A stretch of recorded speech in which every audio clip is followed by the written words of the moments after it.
네, 오늘 하나님 말씀은 요한복음을 보겠습니다. 8장 보겠습니다.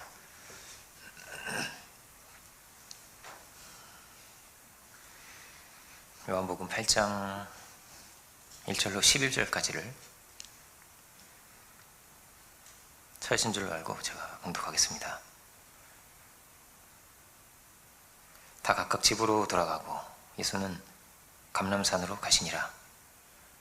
아침에 다시 성전으로 들어오시니 백성이 다 나오는지라 앉으사 그들을 가르치시더니 서기관들과 바리새인들이 음행 중에 잡힌 여자를 끌고 와서 가운데 세우고 예수께 말하되 선생이여, 이 여자가 간음하다가 현장에서 잡혔나이다. 모세는 율법에 이러한 여자를 돌로 치라 명하였거니와 선생은 어떻게 말하겠나이까? 그들이 이렇게 말하면 고발할 조건을 찾고자 하여 예수를 시험함이러라. 예수께서 몸을 굽히사 손가락으로 땅에 쓰시니 그들이 묻기를 맞이 아니하는지라. 이에 일어나 이르시되 너희 중에 죄 없는 자가 먼저 돌로 치라 하시고 다시 몸을 굽혀 손가락으로 땅에 쓰시니 그들이 이 말씀을 듣고 양심의 가책을 느껴 어른으로 시작하여 젊은이까지 하나씩 나가고 오직 예수와 그 가운데 섰는 여자만 나왔더라. 예수께서 일어나사 여자 외에 아무도 없는 것을 보시고 이르시되 여자여, 너를 고발하던 그들이 어디 있느냐? 너를 정죄한 자가 없느냐? 대답하되 주여 없나이다. 예수께서 이르시되 나도 너를 정죄하지 아니하노니 가서 다시는 죄를 범치 말라 하시니라. 아멘. 말씀의 제목은 너를 정죄하지 아니하노니, 이런 제목으로 보겠습니다.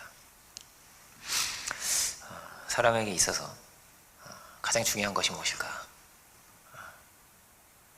오늘 이런 물음으로 시작을 하려고 합니다. 제일 중요한 것이 무엇일까요? 사랑이 참 중요하잖아요. 그런데 성경은 어떻게 되어 있냐면요, 먼저 율법으로 시작을 하고 그리고 나서 복음이 등장합니다. 먼저는 공의의 하나님으로, 그렇게 두려운 하나님으로, 거룩하신 분으로 그렇게 기록을 하고 있습니다. 이렇게 따뜻하신 분이고 자유로우신 분이고 용서하시는 분이고, 이보다 먼저 하나님 두려우신 분이고 거룩하신 분이고 공의로우신 분이다 하는 것이 훨씬 더 강하게 강조되어 있는 거예요, 구약의 성경은. 그만큼 이 의로움이라고 하는 것은 우리의 아주 깊은 곳에 있는 것이고, 이 죄와 의의 문제라고 하는 것은 굉장히 중요하다는 것입니다. 굉장히 중요하다는 거예요. 먼저 이것이 마치 기반이 되는 것 같은 것이죠. 그래서 어떤 행동을 하든지 어떤 일을 하든지 그 밑바닥에 먼저 있는 것이 있는 것입니다. 그게 뭐냐면 이것이 옳은가? 바른가? 그렇지 못하면 우리의 삶의 동기를 잃어버리게 되고 힘을 잃어버리게 되더라는 거예요. 그래서 의로움은 마치 뭐와 같냐면 뿌리와도 같다 할 수 있습니다. 그래서 바른 곳에 내가 뿌리를 내리고 있다면 그러면 사랑의 열매도, 사랑의 아름다운 열매도 맺는 거죠. 그래서 열매가 있고 뿌리가 있는 거잖아요. 그럼 뭐가 먼저냐는 당연히 뿌리가 먼저죠. 그죠? 뿌리가 있고 그 다음에 그 뿌리에서 열매를 맺는 것입니다. 그 뿌리가 병들게 되면은 어떻게 될까요? 아무리 노력을 해도 좋은 열매를 맺을 수가 없겠죠. 그 존재가 병들게 되고 무너지게 되는 것입니다. 그 의로움이 그만큼 뭐냐면 중요한 거죠. 우리의 깊은 곳에 뭐가 있냐면 사람 안에만 뭐가 있습니까? 양심이 있다는 거예요.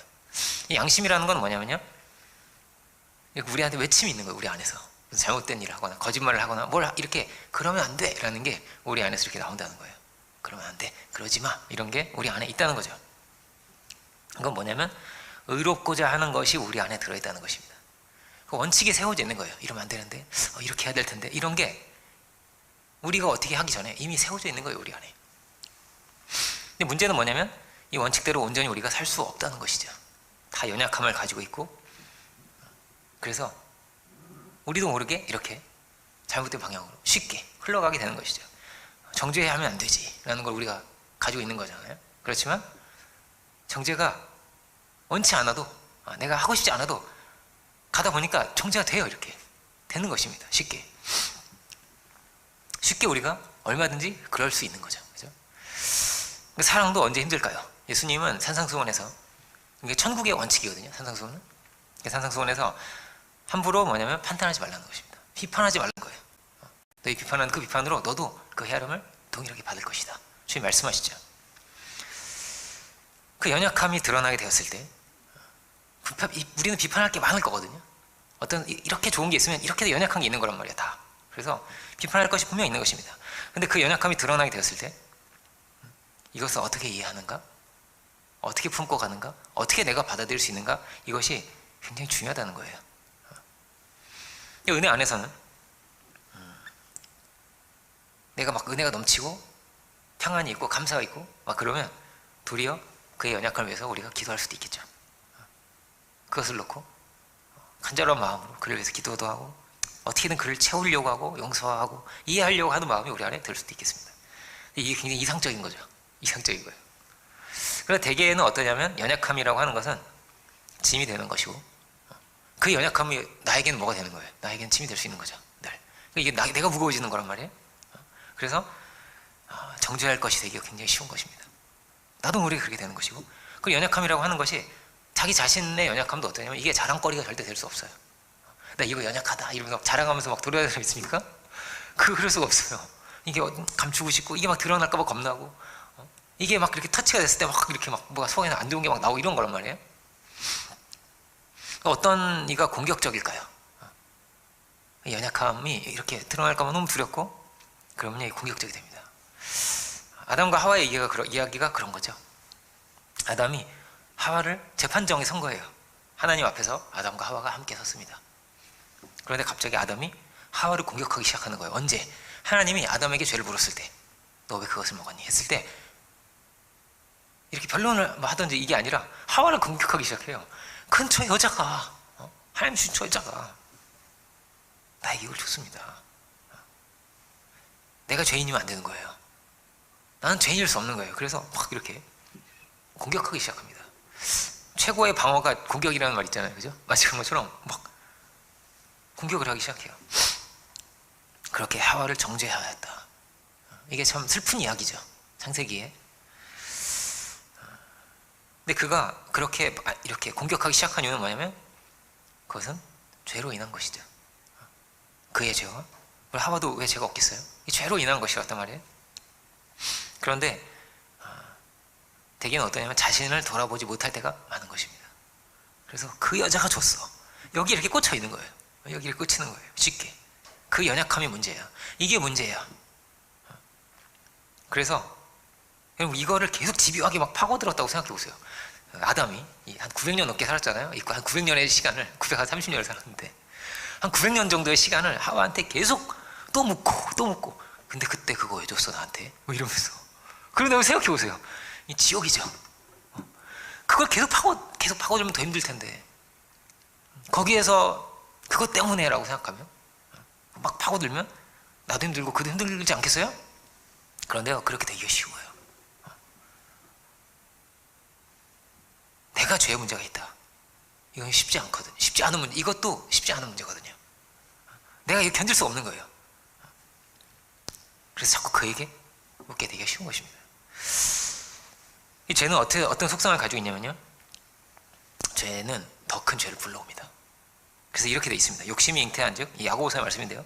욕심이 잉태를 한다는 거예요. 애를 쑥 낳는 것을 잉태를 하는데 죄를 낳는다는 거예요. 그리고 죄가 막 장성해서 사망을 낳는다. 사망을 또 낳는다는 거예요.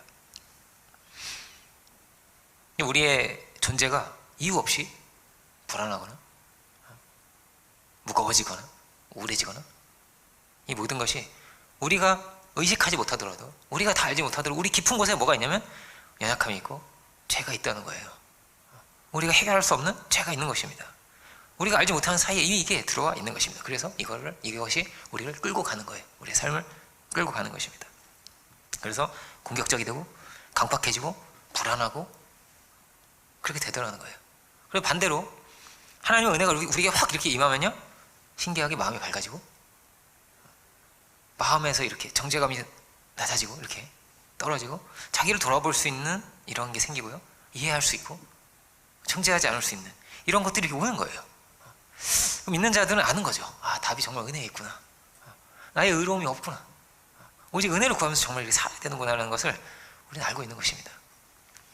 전에 한번 그런 얘기 한 적 있죠. 제가 이제 식당에 갔는데 밥을 먹고 있었는데 그 식당이 이렇게 넓은 식당이 아니고 좀 이렇게 좀 저렴하고 이렇게 다닥다닥 붙어 있는 그런 식당이었습니다. 그 제 뒤에서 어떤 분이 이렇게 밥을 드시는데 어떤 아주머니가 밥을 드시는데 갑자기 막 북받치시면서 막 이렇게 얘기를 하시는 게 들리는 거예요. 다 이렇게 그 아주머니들끼리 모여가지고 얘기를 하는데 그 이야기가 뭐냐면 시어머니가 자기를 그렇게 괴롭혔다는 거예요. 날 크게 괴롭혔다고 막 이러면서. 그런데 돌아가시기 전에 자기를 부르더라는 거예요. 돌아가시기 전에 자기를 불러가지고 아까 내가 너한테 내가 너한테 큰 죄를 지었다고. 날 용서해 줄 수 있겠냐고. 그 용서를 받고 싶었나 봐요. 그 시어머니도 다 아는 거예요. 이렇게 하면 안 되는 데를. 안 되는데 하면서 계속 한 거죠. 수십 년을 계속 괴롭힌 거예요. 그렇게. 이렇게 가만히 하면 안 되는데. 내가 이러면 안 되는데 이러면서도 계속 또 괴롭힌 거예요. 그러다가 죽는 자리까지 온 겁니다. 지금 와서 보니까 너무 후회스럽고, 그래서 그 사과를 하고 싶은 거예요. 그 용서를 받을 수 있으면 받고 싶은 거예요. 근데 어떻습니까? 늦었죠. 이미 수십 년을 고통 속에 살았는데 이렇게 말로 이렇게 날 용서해다 이렇게 하면 됩니까? 그리고 뭐 며느리가 어떻게 용서를 또 안 해요? 전 용서할 수 없어요 어머니 이럴 수도 없잖아요. 그런 자리에서 아니면 한 중간에 이제 회개를 확실하게 하고 한 10년 정도를 정말 이렇게 미안한 마음으로 속죄의 의미로 정말 선하게 대해주고 착하게 해던지. 그것도 아니고 죽기 전에 날 용서해 줄 수 있겠냐고 이러더라는 거예요. 막 그분이 막 울면서 막 얘기를 하는 거죠. 그 뒤에 아주머니가. 그렇구나. 삶이 아닌 걸 다 아는 거란 말이에요. 이러면 안 되는 거를 다 아는 것이구나. 근데요, 그 모든 삶 속에는 뭐가 있는 줄 압니까? 다 이유가 있습니다. 다 이유가 있어요. 괴롭히는 이유가 있고요, 잔소리하는 이유가 있고요, 욕하는 이유가 있고요, 못마땅한 게 있는 것입니다. 미우면 또 미운 이유도 있죠. 방황하는 사람은 어떤 줄 압니까? 방황하는 이유가 다 있습니다.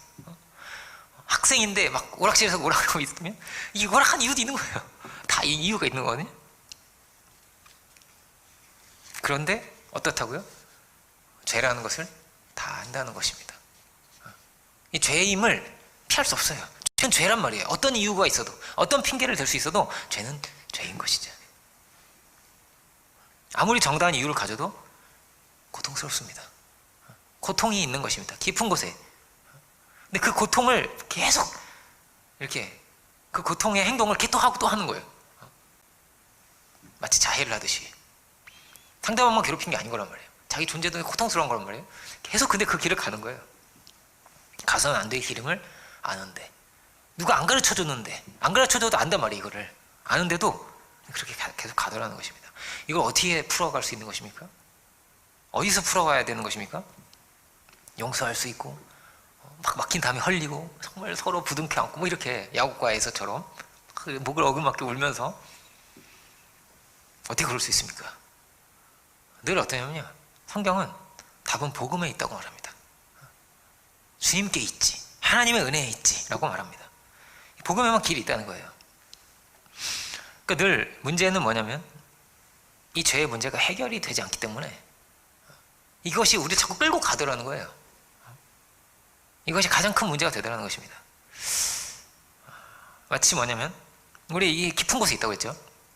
마치 이렇게 생각을 해보면 좋을 것 같습니다. 어떤 식물이 있는데, 어떤 나무가 있는데, 복을 받은 이 복받은 존재를 이제 시편은 그렇게 말하거든요. 시냇가에 심은 나무가 시절 쫓아 과실을 맺은 것 같다, 이렇게 표현하는데, 시냇가가 아니라 썩은 물이 막 흐르는데, 썩은 물이 흘러, 시퍼런 물이 흐르고 막 이상한 물이 흐르는데, 거기에 어떤 나무가 이렇게 있다고 생각을 해보세요. 그래서 뿌리부터 병 들어가고 있고, 뿌리부터 썩어 들어가고 있고, 사과를 이렇게 따서 딱 열면 파란색이야, 속에가. 뭐 이렇다고 여러분 한번 생각을 해봅시다.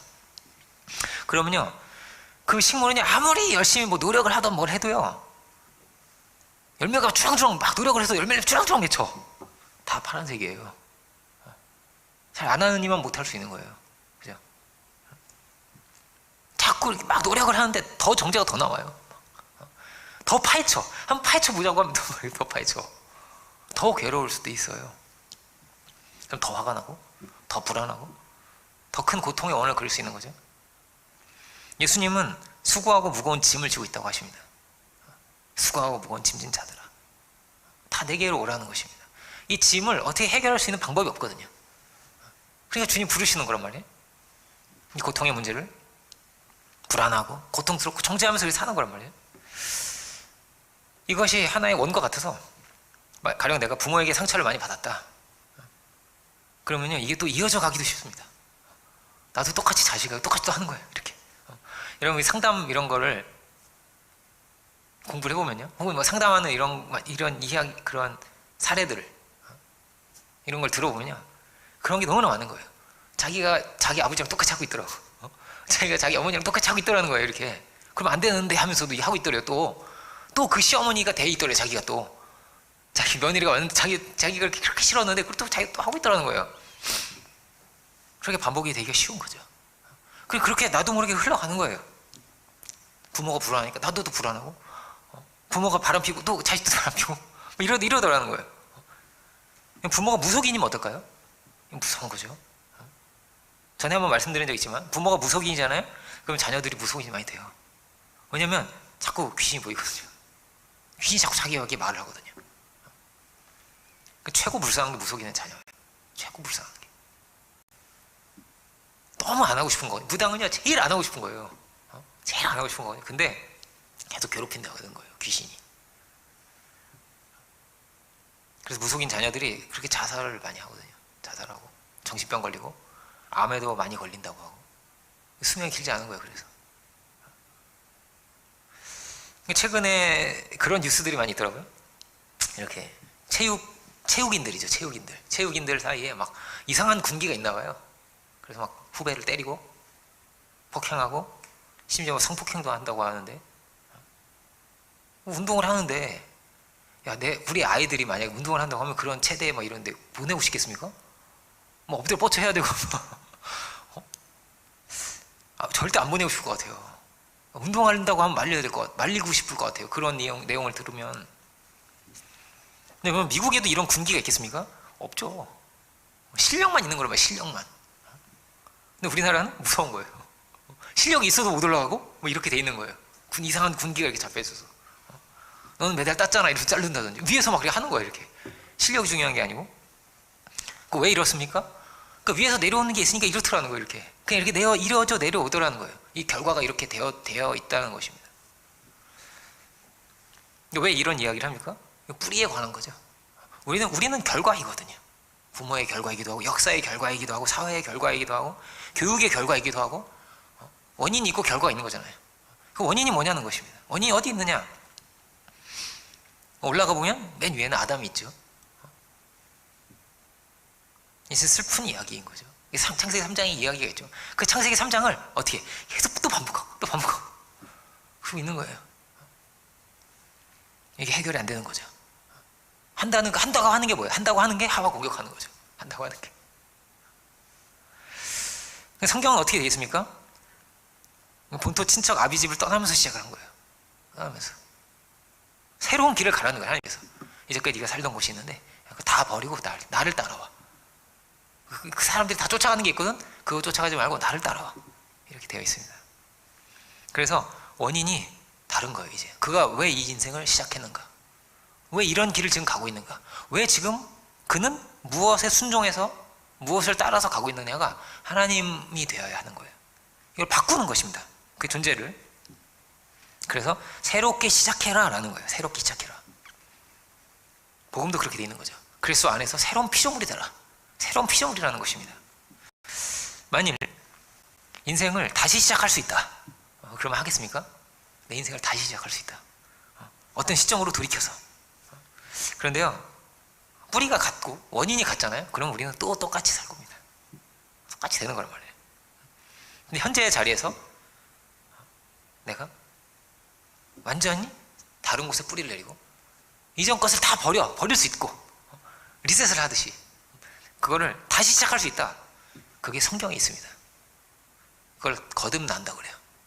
다시 태어난다고 합니다. 태어나는 건 새로운 것이거든요. 죽고 다시 산다는 거예요. 로마서는 이렇게 말합니다. 의인은 믿음으로 산다. 이렇게 되어 있습니다. 의인은 믿음으로 사는 것이지. 이렇게 바꿔서 말할 수 있을 것 같습니다. 믿음으로 다시 산다고. 믿음으로 다시 사는 것이지. 이제는 믿음으로 사는 것이지. 이제까지 왔던 이 모든 것을 다 버리고 다 부정하고 다 십자가 못 받고 정리하는 거예요. 이렇게 죽는 것으로 정리가 되는 거란 말이에요. 죽는 것보다 더 분명한 정리가 없는 거예요. 죽으면 그에게 빚을 받을 수 있습니까? 죽은 사람을 더 벌할 수도 있습니까? 불가능한 거란 말이에요. 마치 그렇듯이 그렇게 표현하는 것입니다. 다른 데에 근거를 두고 다른 데에 뿌리를 내리고 하나님께 뿌리를 내리고 이제는 믿음으로 다시 사는 거죠.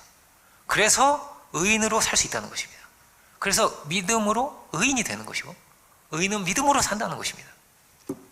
그래서 성경이 참으로 우리가 의인으로 살 수 있는가, 그 죄의 수렁에 빠져 있는 존재가 그 저주 아래 있고 결박 아래 있고 어떻게 몸부림칠수록 더 막 뭐라고요? 시퍼런 열매 맺는데 그런 존재가 과연 의인으로 살 수 있는가에 대한 것입니다. 이 땅에는요 방법이 없습니다. 방법이 없습니다. 수행을 하건 안 돼요. 안 되는 것입니다. 모두가 다 어떠냐면 다 정죄 아래 있는 것입니다. 그 죄를 벗어날 길이 없는 것입니다. 그래서 다 죄책이 있고 방법이 없는 것을 다 알고 있는 것입니다. 본문의 이야기는 어떤 이야기인 거죠? 이 여인이 다시 시작을 하는 거예요. 예수님 안에서. 가장 큰 죄인인데 이 여자가 유명한 이야기죠. 간음 중에 잡힌 여자가 있었다는 것입니다. 뭐 이거 간음한 거 아니야? 이런 게 아니고요. 하다가 잡혔대요. 간음 중에 잡혔던 거예요. 막 머리채를 끌려오지 않았겠어요, 이렇게? 와, 얼마나 수치스러웠을까요? 그냥 이 여인은 그냥 빨리 죽고 싶다 이랬을 것 같아요. 막 뭐라고 한 소리도 들리지만 그냥 빨리 이 시간이 끝났으면 좋겠다 이랬을 것 같아요. 너무 수치스러워서. 의로움이라고 하는 것이요 이렇게 큰 것입니다. 이렇게 중요한 것이고 이렇게 두려운 것입니다. 이거는요 어떻게 할 수 있는 방법이 없어요. 부모도 어떻게 할 수 있는 방법이 없어요. 그를 어떻게 보호할 수 있습니까? 불가능해요. 그의 편이 되어줄 수도 없을 것입니다. 되게 이렇지 않을까요? 알고 보니까 이렇대 이렇게 되면요 연락처가 일단 다 연락을 아무도 안 받고 나 지금 바빠서 이러고 다 끊어버릴 것 같아. 친구들도. 그렇지 않겠어요? 사랑이 열매인데 뭐라고요? 이게 이 의로움이 깨지면요 이걸 다 잃어버리게 돼요. 사랑을, 관계를 다 잃어버리고 내가 너 같은 걸 낳아가지고 이렇게 돼. 부모님도 이럴 수 있을 것 같아. 내가 널 어떻게 키웠는데 이러면서 그럴 것 같아요. 야, 우리 내일 커피 한잔 하자. 커피 한잔 할 수 있겠습니까? 못하죠. 만나주겠습니까? 내가 지금 바빠서 이러지 않겠습니까? 살아도 말이에요. 그가 여기서 심판을 받지 않고 사형을 받지 않고 살아도 그렇단 말이에요. 뭐가요? 사랑이 다 끊어지지 않겠습니까? 이슬람은 명예살인도 한다고 하잖아요. 막 자기 딸을 죽이고 자기 누이를 죽인다는 거예요. 자기가 내 명예 때문에. 뭐 때문에? 의로움 때문이죠. 관계만 있어도 이거 이렇게 잘라내고 죽이고 싶을 정도로 하는 거예요. 이게 수치스럽다는 것이죠. 혹시 정말 좋은 친구가 있다, 혹시 정말 좋은 부모가 있다, 그래도 이 정죄를 막아줄 수는 없습니다. 정죄의 화살을 받는 거죠. 다 손가락질 하는 거죠. 아유, 저 여자 이러면서 다 손가락질 하지 않겠어요? 그러니까 못 살 것 같아요. 이 여자가 이제 인간적으로 보면 이 여자는 못 살아요. 못 사는 거란 말이에요. 누가 도와줄 수 있습니까? 한계가 있는 거죠. 이런 죄를 지었고 드러났고 이런 비난 속에서 무슨 용기로 어떻게 무슨 힘으로 살겠습니까? 이 여자를 이름이 써있지 않지만 많은 학자들이 이 여인이 아마도 막달라 마리아일 것이다 이렇게 생각을 합니다. 전에도 한 말씀드린 적이 있지만 패션 오브 크라이스트에도 그렇게 돼 있죠. 막달라 마리아가 이 여인으로 이렇게 돼 있는 거란 말이에요. 마가복음에는 어떻게 돼 있냐면 7 귀신 들린 여자 이렇게 돼 있습니다. 마가복음에는 부정한 여자인 거예요. 더러운 여자, 더럽혀져 있는 자 이런 거예요. 요한복음에서는 그 막달라 마리아가 이러한 모양으로 돼 있는 것이고요. 그런데 이 여인이 어떻게 됩니까? 예수님을 최고로 사랑한 여자가 됩니다. 최고로 사랑한 여자가 됩니다.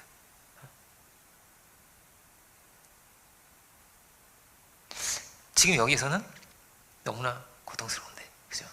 그렇게 그가 편하게 됩니다. 다들 막 욕하고 저주하고 막 그런 자리에 지금은 있습니다. 그러니까 죄는요 그렇게 싫은 거거든요. 죄가 그렇게 싫은 거란 말이에요. 그렇게 나와 그와 공동체의 이 모든 것을 파괴하는 것이니까요. 이 여인은 율법으로 하면 사형입니다. 레위기 20장 10절이죠. 이게 사형이에요. 그런데 문제는 무엇입니까? 율법에 걸려서 죽는 거란 말이에요. 율법으로 정죄를 받아 죽는 거란 말이에요. 법이 있는 거란 말이에요. 우리 안에 법이 있고 율법이 있는 것인데, 그런데 이 여인만 율법에 걸리는 것이 아니죠. 모두가 율법에 걸린다는 데 문제가 있습니다. 십계명의 마지막은 뭐냐면 탐심이죠. 탐심입니다. 탐내서는 안 된다. 탐해서는 안 된다. 탐심의 마음이란 말이에요.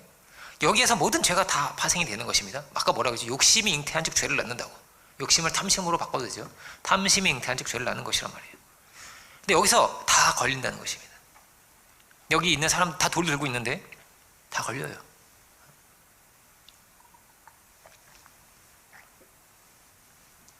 그러니까 이 여인도 탐심을 따라 산 거고요. 지금 돌을 들고 있는 사람들이 있잖아요. 이 돌을 들고 있는 사람도 다 탐심을 따라서 살아온 사람들입니다. 그 뿌리가 어디에 있죠? 탐심에 있는 거예요. 조금 고상할 수도 있죠. 조금 뭐 좋은 옷을 입을 수도 있고. 그런데 결국은 자기고, 결국은 탐심이고. 그 고상한 사람들이 예수님 죽였잖아요. 그죠? 예수님을 죽인 거죠. 이 말씀이 성경에서 정말 잘 알려져 있는 말씀이잖아요. 믿지 않는 사람도 이 말씀을 알 정도로 죄 없는 자가 돌로 쳐라, 이거 그죠? 다 아는 말씀인데, 이 여자는 명백한 죄인입니다. 심판을 받아 마땅합니다. 그래서 예수님이 돌로 치면 안 돼 이렇게 말씀하시지 않았습니다. 돌로 치라는 것입니다. 그런데 죄 없는 자가 돌로 쳐라는 것입니다. 뭐가 확실하게 정해진 거죠? 사형이 확실히 정해졌습니다. 너는 사형이다. 돌로 쳐야 된다. 그러니까 정해있는 증거란 말이에요. 그래서 돌로 치지 않았습니다. 누구도 돌로 치지 못하게 하셨습니다. 아무도 칠 수 없습니다. 왜냐하면 너도 심판받아야 되지 않겠니? 그럼 이 여자가 지금 심판을 받는 거란 말이에요. 간음해서 심판을 받는데, 그러면 너도 10계명에 걸리는데, 너 10번째 계명에 걸리는데, 그럼 너도 심판받아야지. 다 심판받아야지. 돌 들고 있는 사람들이 다 심판을 받아야 되지 않겠냐는 것이죠. 물론 이 여인보다는 좀 나을 수 있겠지만, 심판을 받자면 그럼 다 받아야죠. 다 받아야 되는 거죠. 율법에 걸리면 그 걸리는 대로 다 받아야죠, 심판을. 그런데 하나님이 그렇게 하지 않으시죠. 하나님 자비로, 그 은혜로 계속 붙드시고 가시는 거죠.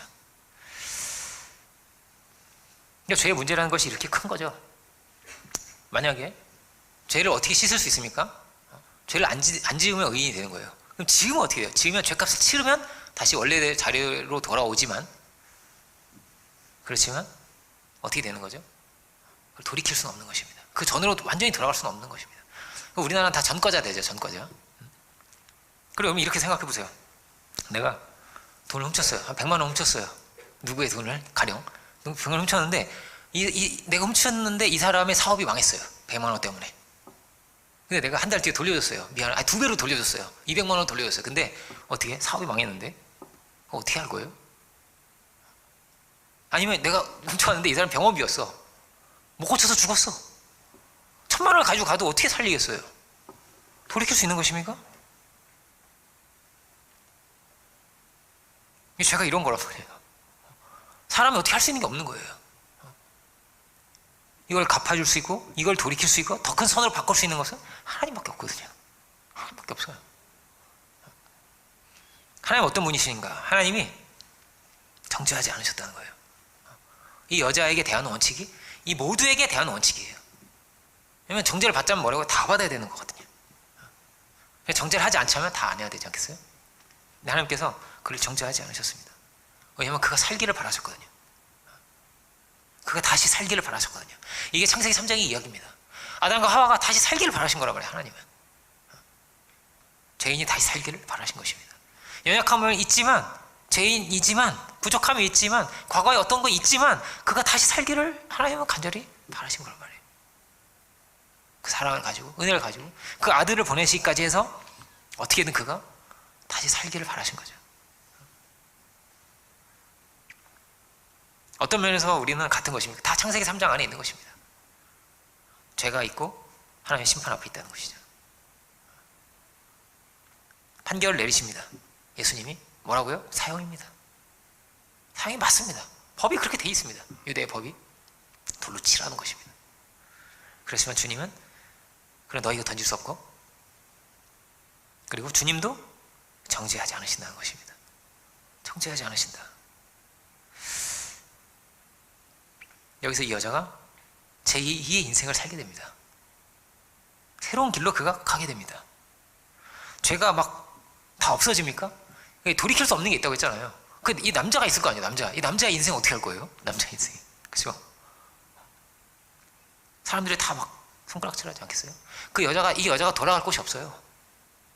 어디로 돌아가겠어요? 부모에게 돌아가겠어요? 친구에게 갈 수 있겠어요? 돌아갈 곳이 없어요. 아무 데도 없는 거예요. 그리고 죄의 결과도 있어요. 이미 내가 막 만들어 놓은 죄악의 결과들이 뒤에 막 있어. 엄청나게 많이 있어요. 이거 어떻게 할 수 있는 게 아니에요. 방법은 무엇입니까? 죽는 겁니다. 죽고 다시 사는 겁니다. 그리스도 안에서.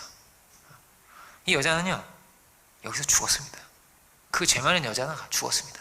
땅에 근거를 두고, 과거에 근거를 두고, 이 환경과 아담과 이 역사에 근거를 둔 사람이 있었는데 이렇게 살다가 죽었습니다.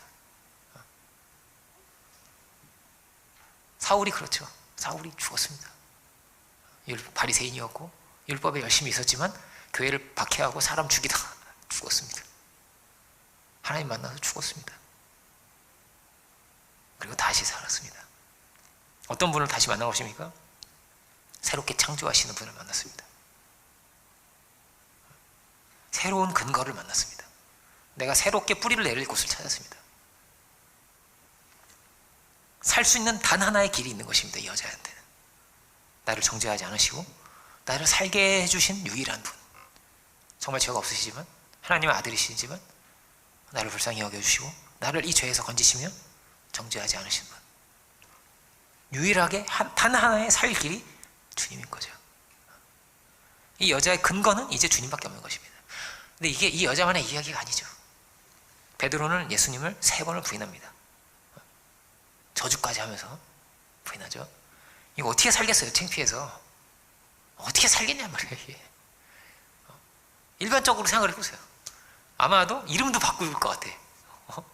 내 이름을 다른 걸로 바꿔야지. 성형을 할 수 있으면 성형도 알아보니까 사람 너 베드로지, 예수님 이러서까지 성형도 할 것 같아요. 숨어서 어딘가에서 이렇게. 창피해서 어떻게 살겠어요? 부활하신 하나님의 아들이신 분을 저주하고 부인하고 그 3년 쫓아다녔는데 알고 보니까 다 자기가 중심이었고 자기의 의가 정말 이렇게 너무 없었고 너무나 처참하게 이렇게 다 망가져 버렸잖아요. 어떻게 삽니까? 근데 그가 다시 삽니다. 오직 은혜로 다시 삽니다. 오직 은혜입니다. 그의 은혜는 없습니다. 이 여자가 여기서 죽진 않았거든요. 근데 여자가 죽었습니다. 죄로 인해 죽었습니다. 사형이라고 판결을 받는 것은 이건 죽은 것입니다. 사형이니라. 많은 사람들이 이렇게 무너질 것 같아요. 죄로 인해서 무너지고. 예수님이 이렇게 말씀을 하지 않으셔도 자기가 알지 않겠습니까? 나 어떻게 살아서 뭐하나 라든지, 그죠? 죄가 쌓이고 쌓이다가 넘을 수 없는 선을 넘어서 이렇게 가는 거예요. 이렇게 사람들이 아름답고 순수하고 정말 귀하고 그 생명이 하나님 창조하신 아름다운 생명이 이렇게 더럽혀지다가 이렇게 죽을 길로 가는 거란 말이에요. 이렇게. 이 여자도 처음에는 얼마나 꼬맹이였어요. 얼마나 귀엽겠어요. 그죠? 우리 아가들이 귀엽듯이 얼마나 귀엽고 사랑스럽겠어요. 근데 이렇게 여기까지 온 거예요. 이렇게 이 자리까지. 어떤 사람은 오만한 쪽으로 권력을 탐하면서 갈 수도 있겠죠. 좀 고급스럽게 권력을 탐하면서 제사장처럼 빌라도처럼 그렇게 갔겠죠. 그는 죄인이 아닙니까? 똑같은 죄인이죠. 예수님을 죽였잖아요.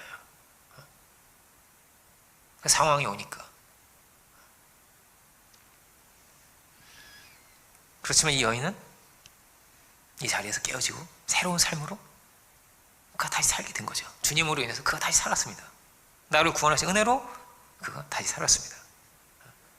그는 모든 것을 다 잃어버렸습니다. 다 잃어버렸어요. 그냥 자기의 관계, 친구, 부모도 그냥 이제까지 왔던 걸 다 잃어버렸다고 생각하면 돼요. 죽는다는 것이 다 잃어버렸습니다.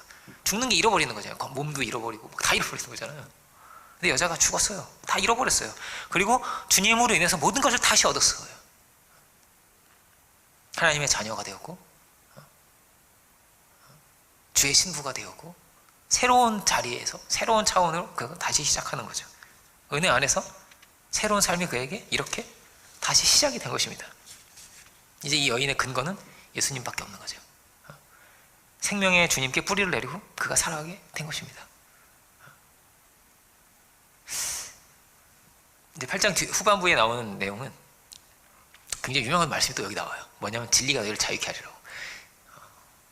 그러니까 이 요한복음 8장 안에 이 믿는 사람 아닌, 그러니까 믿지 않는 사람도 아는 내용이 많이 있는 거예요. 이 안에는. 그죠? 이게 중요한 내용이에요. 진리가 너희를 자유케 하리라고. 그 은혜가 왔습니까? 절대 자유할 수가 없어요. 무엇도 자유케 할 수가 없어요. 그를. 이 죄에서 어떻게 자유케 됩니까? 이 여자가. 무슨 뭘로 해도 안 되는 거예요.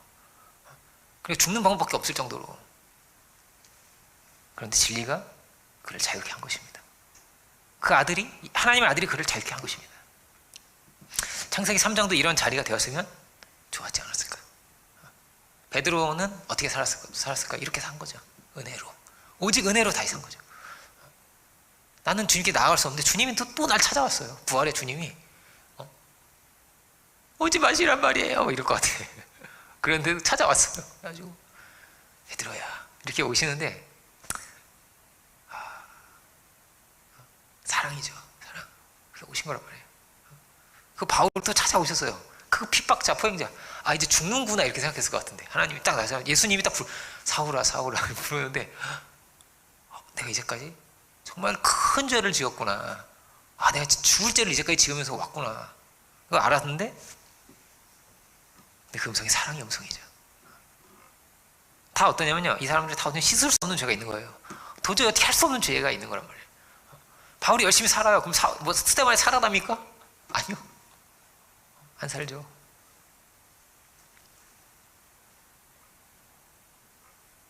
악도 선으로 바꾸시고 합력해서 선이 되게 하시고 그러면 하나님만 하실 수가 있어요.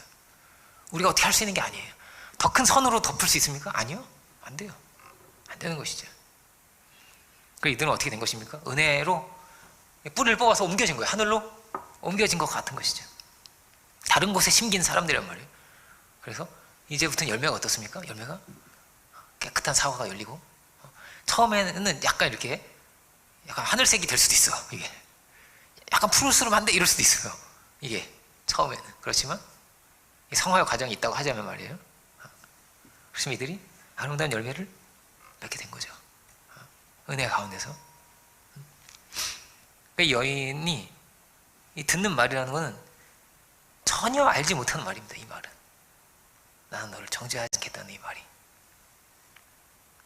지금까지 살아왔던 세계에서는 들을 수 없는 말이에요. 이 말은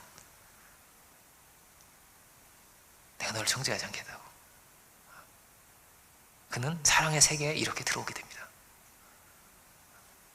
그 여인이 주님이래요. 주여 없나이다.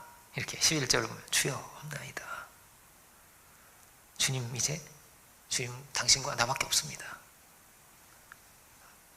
근데 우리 신앙이 여기서 시작을 하는 것입니다. 주님과 나만 남는 거죠. 그래서 주님께 이 여인은 근거를 두고 살게 됩니다. 이 여인은 주님이 살리셨습니다. 원래는 죽는 인생이에요. 지금 이 자리에서 죽는 건데 예수님이 있어서 제가 살았단 말이에요. 그죠? 예수님 살리셨습니다. 예수님으로 인해서 다시 살게 되었습니다. 사람들은 여전히 손가락질 할지도 모릅니다. 아이고 저 여자 그 여자야. 그 여자 이러면서 그럴 수도 있습니다. 다 막 수근수근 할 수도 있습니다. 그렇지만 그가 신경 쓰지 않았을 겁니다. 그 여자는 죽었으니까요. 여인은 다시 살아서 주님만을 바라보고 살았습니다. 주님이 나에게 새 생명을 주셨고 그 사랑과 은혜에 의지해서 그가 살았기 때문에. 그래서 이 여자가 뭐라고요? 주님을 가장 사랑한 여자가 되었습니다. 예수님이 십자가에 달리셔서 마지막까지 있는 그 자리에 있었던 여자입니다. 부활을 제일 처음 발견한 여자가 누구죠? 이 여자입니다. 이 여인은 주님을 바라보고 살게 되었습니다. 다시는 죄를 범치 말아라. 이렇게 말씀을 하십니다. 그렇습니다. 이전의 것이 다 지나갔습니다. 아마 이 여자가 그렇게 살아가지 않았을까. 정말 순결한 처녀같이 정말 아름다운 사람으로, 가장 귀한 사람으로 그렇게 살아가지 않았을까 생각해 보게 됩니다. 우리 안에 우리도 이전의 것이 있을 것입니다. 뭔가 걸리는 것도 있을 것입니다. 과거에 내가 했던 실수도 있을 것입니다. 다 있을 것입니다. 다른 사람의 시선도 신경이 쓰일 수 있겠습니다. 아, 나 이런 것을 사람들이 아는데, 이럴 수도 있고요. 그런데 이 말씀이요, 여러분 너무 중요한 말씀입니다. 정죄하지 않는다는 거예요. 다 정죄해도 하나님이 정죄하지 않습니다. 그는 이렇게 사랑으로 우리를 대속하시고 우리가 다시 살기를 원하시는 분입니다. 우리를 그 은혜로 깨끗게 하시는 분입니다. 그래서 신기하게 어떠냐면 그 은혜 안에서 이렇게 새로워집니다. 뿌리를 옮겼거든요. 이것을 믿는 자들은 이것을 체험을 하는 것입니다. 아, 내가 달라졌구나를, 아, 내가 새로워졌구나를 체험하게 되는 것입니다. 주님은 이 자리에서 이 여인도 이렇게 지켜주시고 소중히 여겨주셨는데, 그러면 우리는 어떨까요? 우리는 말할 것도 없죠. 사도 바울이 하는 얘기가 이런 것입니다. 내가 죄인의 괴수이고 나 포행자이고 핍박자였는데 이런 나도 사랑하셨다는 거예요. 그럼 너는 당연히 사랑하지. 이런 죄인인데도요, 당연히 사랑하지. 이런 거예요. 여기에 뭐 7 귀신 들린 사람 있습니까? 현장에서 현장에 잡힌 사람 있습니까? 사울같이 사람 죽인 사람 있습니까? 베드로처럼 주님을 부인하고 저주하고 막 없잖아요. 그런 사람은. 감추고 싶은 과거가 있습니까? 과거가 아무리 수치스러워도 이 여자보다 낫겠죠. 이 여자보다 낫겠죠. 누가복음은 그렇게 말합니다. 죄가 더한 곳에 은혜가 더 넘쳤다는 거예요. 왜 그렇습니까? 그럼에도 불구하고 주께서 우리를 사랑하셨구나. 그럼에도 불구하고 죽음으로써, 생명으로써 우리를 다시 피값으로 사서 우리가 다시 살기를 원하셨구나 하는 것이죠. 그런 죄인임에도 불구하고, 어떤 죄인임에도 불구하고, 어떤 죄인이라도 그를 덮으시고 그 다시 살기를 원하신 것이죠. 우리 안에 반복되는 연약함도 있을 것입니다. 목사님 저는 이렇게 또 이래요. 제가 저도 모르게 또 연약함이 이렇게 크고. 괜찮습니다. 방법은 하나밖에 없는 거예요. 주님을 향하세요. 그 은혜를 의지하세요. 주님밖에 없어요. 주님을 또 바라보는 방법밖에 없어요. 다른 곳에 뿌리를 내리고 살면 어떻게 되겠습니까? 또 시퍼런 열매를 맺겠죠. 시뻘건 열매를 맺겠죠. 죽음의 열매를 맺겠죠. 그 무엇도 우리를 다시 살게 할 수가 없어요. 그리고 오직 우리는 주님만을 의지하고 그 은혜에 참으로 뿌리를 내리고 살아갈 수 있기 원합니다. 그래서 새로운 길을, 복음의 길로 힘차게 나아갈 수 있는 우리들이 되기를 원합니다. 기도하겠습니다. 은혜로우신 주님, 오늘 8장의 귀한 말씀이시고 우리가 함께 묵상합니다. 참으로 이 여인의 이야기가 사도들의 이야기이고 모든 죄인의 이야기입니다. 창세기 3장의 이야기라 하였습니다. 주, 우리가 우리 모든 것 참으로 다 내려놓고 모든 것 다 버리고 그리스도 안에서 새로운 것을 얻고 새로운 생명을 얻고 새로운 자리로 새로운 삶으로 살아갈 수 있는 저희들 되기 원합니다. 오직 우리의 모든 근거를 주님을 향하게 하여 주시고 그 은혜에 의지하여 근거로 하여 살아갈 수 있는 저희들 모두가 주여 다 되게 하여 주옵소서. 그리스도 안에서 새로운 피조물 되게 하시고 그리스도 안에서 순결한 처녀와 같이 신부와 같이 살아갈 수 있는 저희들이 다 되게 하여 주옵소서. 모든 감사와 영광을 주님께 올려드리기 원할 때 예수 그리스도 이름으로 기도드립니다.